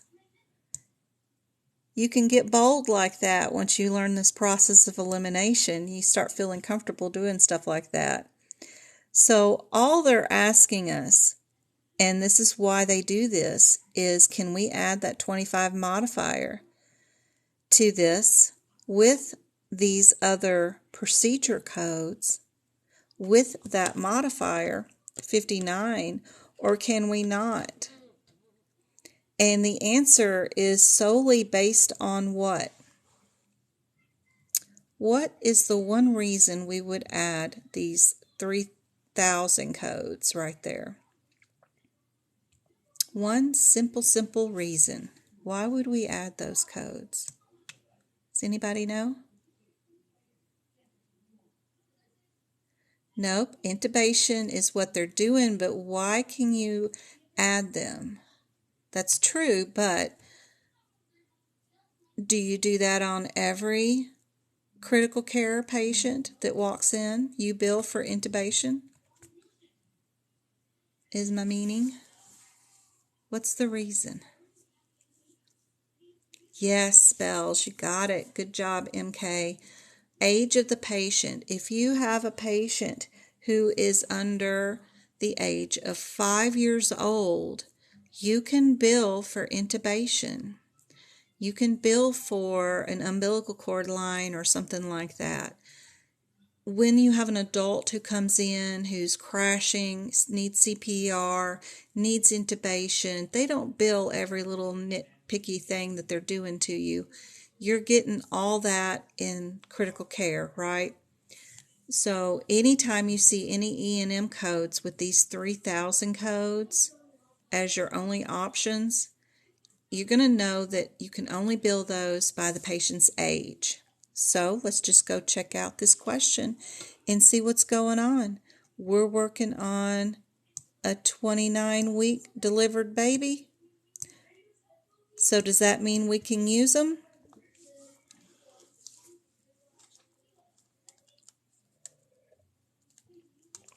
Yep, it means we absolutely can. You can avoid the whole rest of this question just by knowing that. And that's all that AAPC is trying to discern, is if you know when you can use this and when you can't use this. Tiffany had a question on her exam this week that was one of these, where the mother requested somebody to be in the delivery room with her, and the question had the 6-4 in it. That's the answer she picked. It's not exactly like this question, but it's close. It wasn't that the doctor was requested to be in the delivery room. It was that the mother requested that a neonatologist be in a delivery room when the baby was born. There was another situation that went on, and it wasn't a difference between these codes, but it was a difference between 64 being added to one of these. Not sure what her scenario was, but I thought it was a good one to do tonight, as far as just showing you how easy it can be, even though it looked probably pretty terrifying to begin with all these numbers and everything all back to back. Just put blinders on and just start with one thing at a time, and that will help out a whole bunch. And then this one, it just made it so easy to just get rid of the 8, and then when you backed it up one more time, because this one was gone, you knew you could back up and get rid of the other 4 and left the 2 8s. Then you could see what the one difference is in those question, and is exactly what they're evaluating, is whether you can use those codes or not. That's it. That's all they were evaluating. The rest of all this is just fluff in there. 15 more minutes. All right, guys. I think, is that it? No, I got some anatomy ones I threw in here just to see. Aw, lady, I'm so glad. Girl, you ain't seen nothing yet, lady. Stick with me for a few weeks. You'll learn so much stuff. I heard Grandma getting mad at you. She's too picky. She's just too grumpy. Well, I wonder can't why. go out there anymore. I wonder why, Travis. I'm sorry, my child is acting. I keep on, like, you know how I like to skip the movie, right? Yeah, nobody likes that. It's so irritating. People love watching a movie from beginning to end. You only want to watch the freaky, scary, or disturbing parts over and over again. And you fast forward through the entire movie and then you rewind the disturbing parts over and over again and think it's just hysterical. No one can watch TV with you. Okay. Yes, you can play with the rocks. I'm almost done. I got 15 more minutes of the live and then we'll be done. Sorry, my child walked in. Her grandma out there fussing. Woo.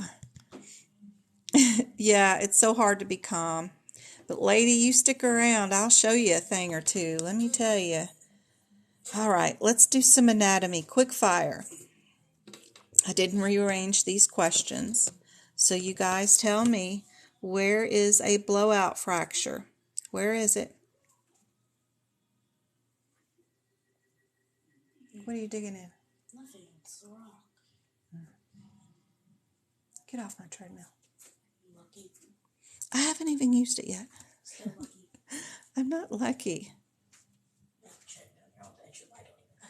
You don't need one. I'm fat. Yes, intubation is different for adults. You do not bill it.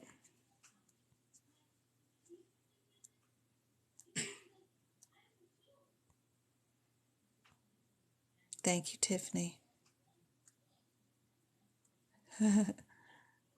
I have all my repeat lives that did record and save on TikTok. They're posted on YouTube.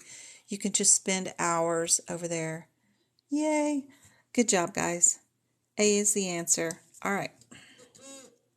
Here's your guideline one. This one was on Tiffany's exam, I believe, this week.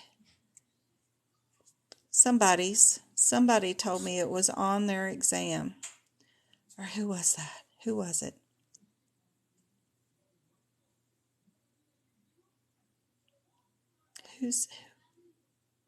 Somebody I did tutoring with this weekend, Saturday. Can I fix me? Yes, told me. No, baby, no. Which statement is true about critical care? Which statement? We just went over D, right? Critical care services are never reported with intubation. Remember what I told you about aapc and these wordy questions too?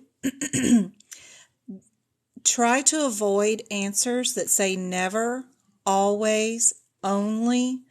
Those are usually not the right answers because they're definites.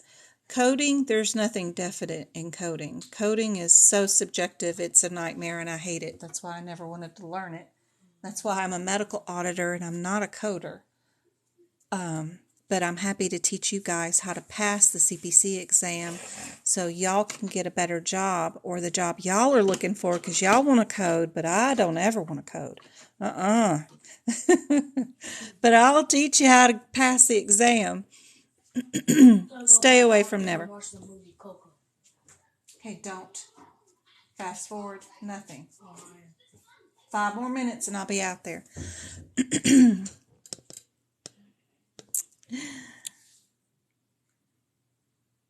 So time spent reviewing lab results on a critical care patient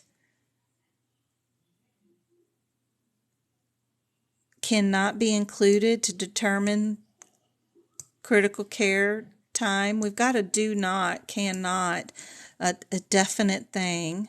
I mean, I don't know. You're in a critical care situation doing CPR is what, you got an actively dying patient on you. You need to know what lab results are coming back at you, Do you need to do something for a drug screen that came back to revive them, or do you need to do a blood sugar, like do they need glucose right away, or do they need something else because their blood sugar's unregisterable, over 1,000?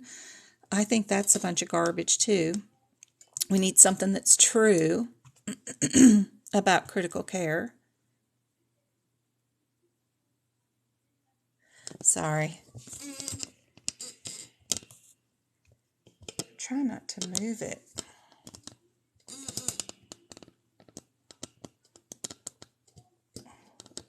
My crane keeps falling.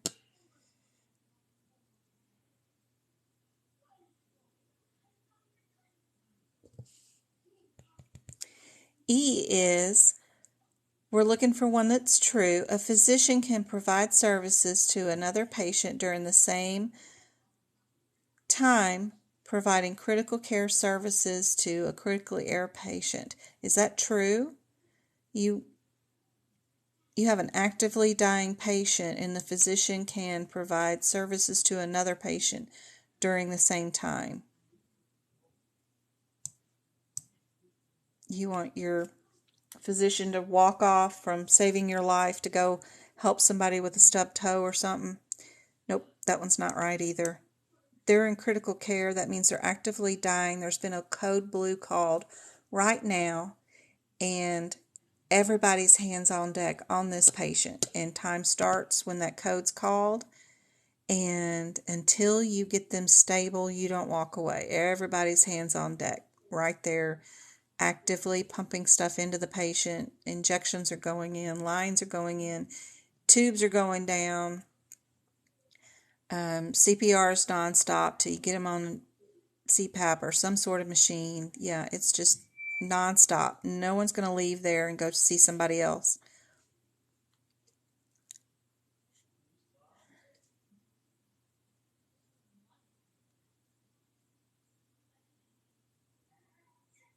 So we're down to just A and B. B is something about modifiers and time being a restriction of some sort. Provided more than, but less than, should be, or services can be provided at an internist office.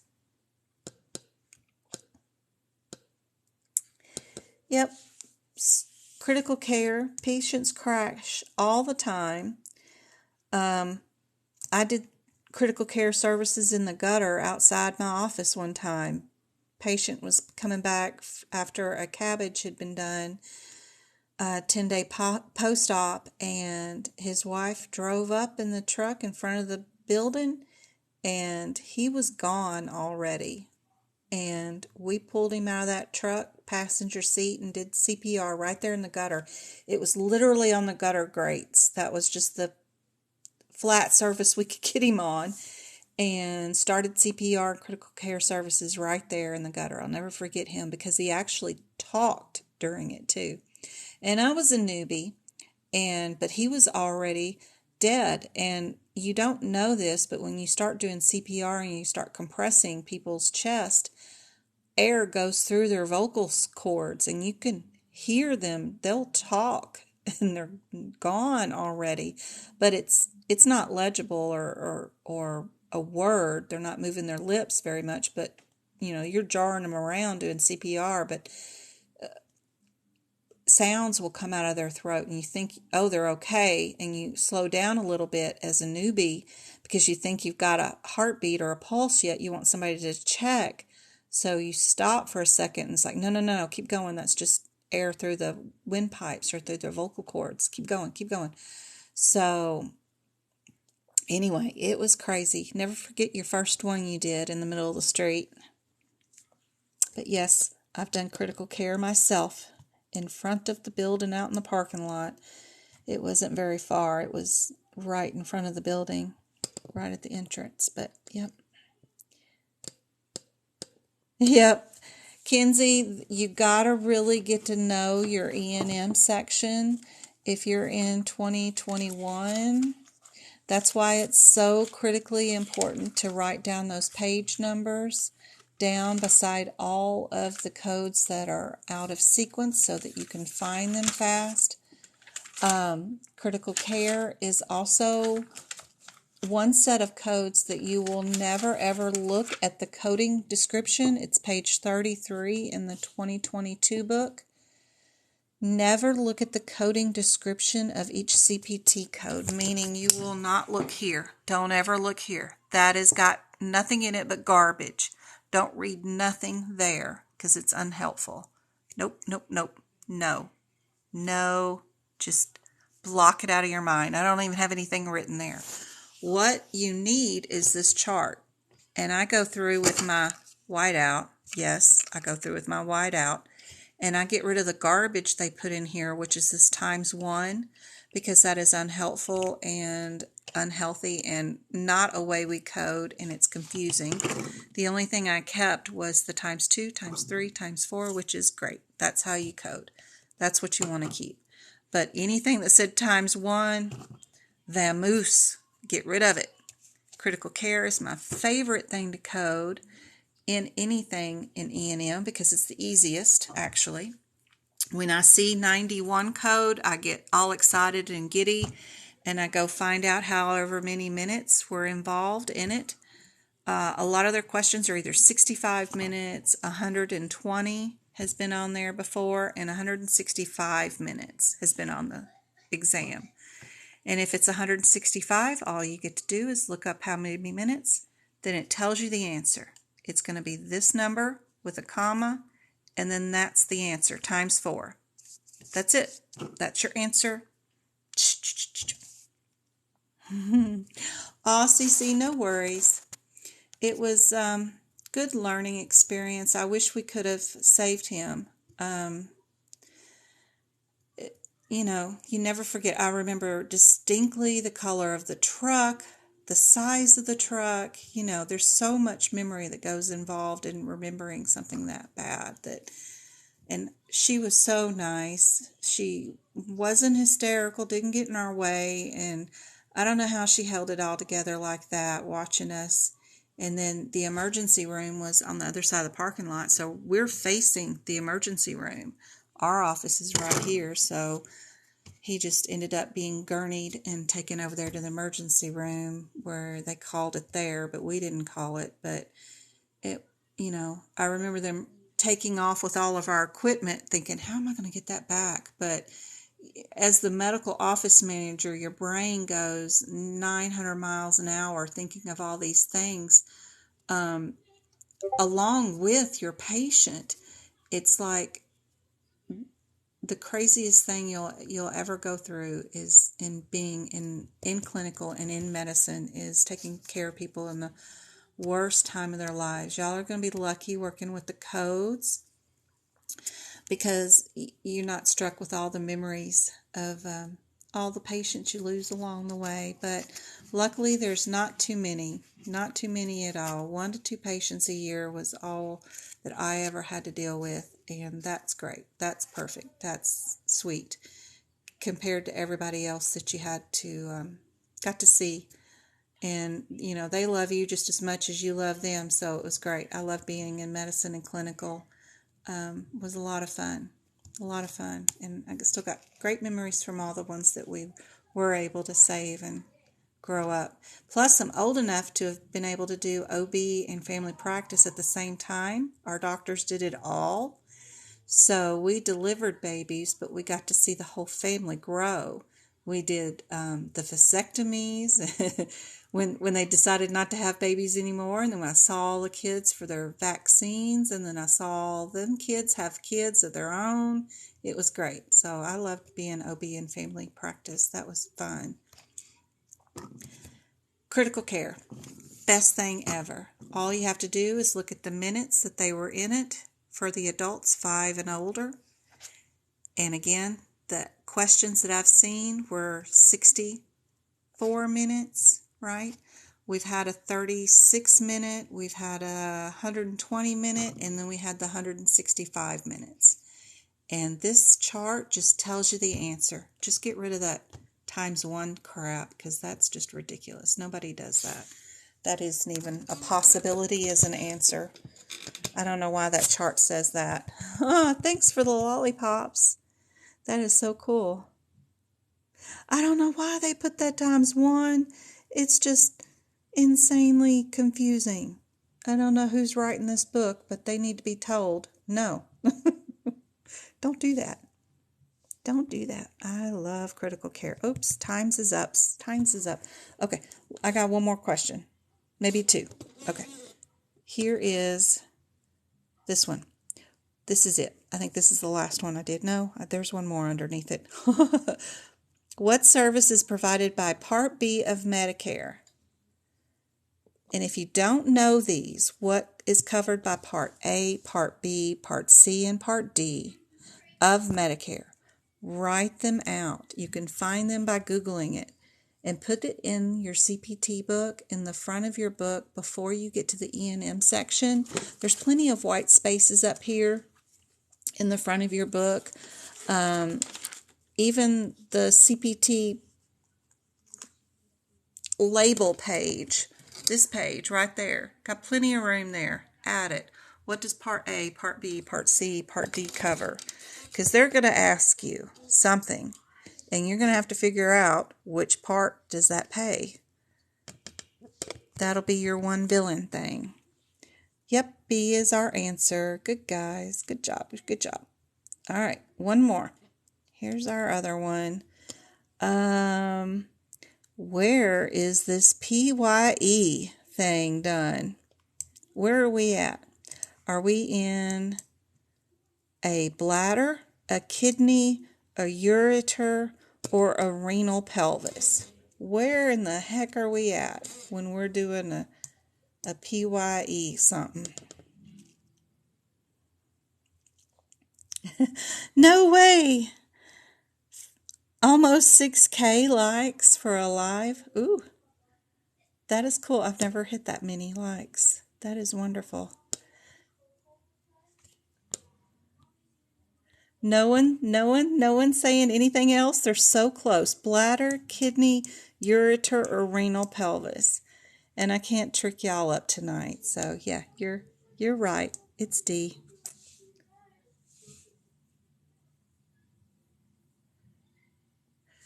Jess, I'm sorry, I don't know what you're referring to, hon. Did anybody else catch what part of that was? I would just look it up in the index of the CPT.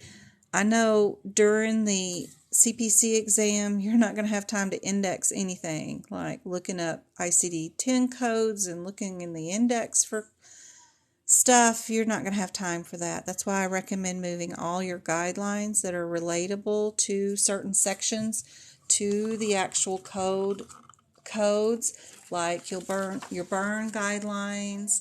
I recommend for cancer, for all your neoplasms, there's 5 different guidelines about when to code things like anemia, dehydration, chemotherapy, or secondary cancer. Just move those guidelines to the front of the chapter with the codes for cancer, because you ain't going to have time to go look through all that mess in the front of the book.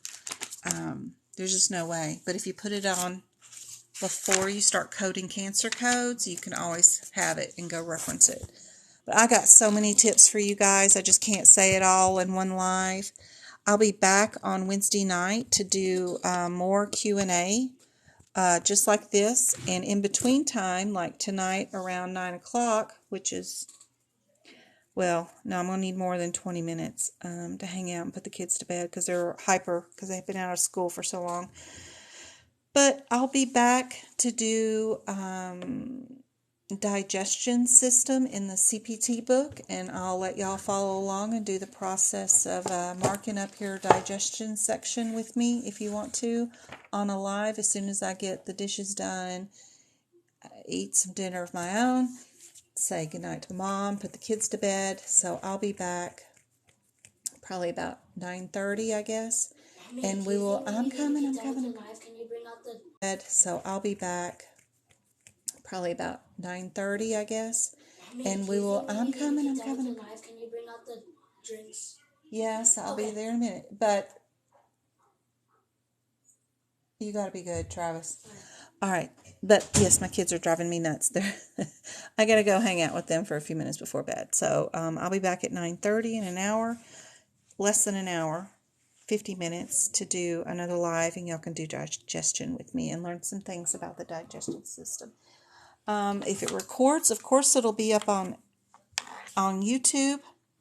Tomorrow, I will log up wake up and see if everything records. Hopefully everything will. I'm fixing to charge this. No, I need to charge this cell phone for the next live. But I will see y'all later. Oh, thank you so much. I really hope it was helpful tonight. And again, this will be posted on YouTube.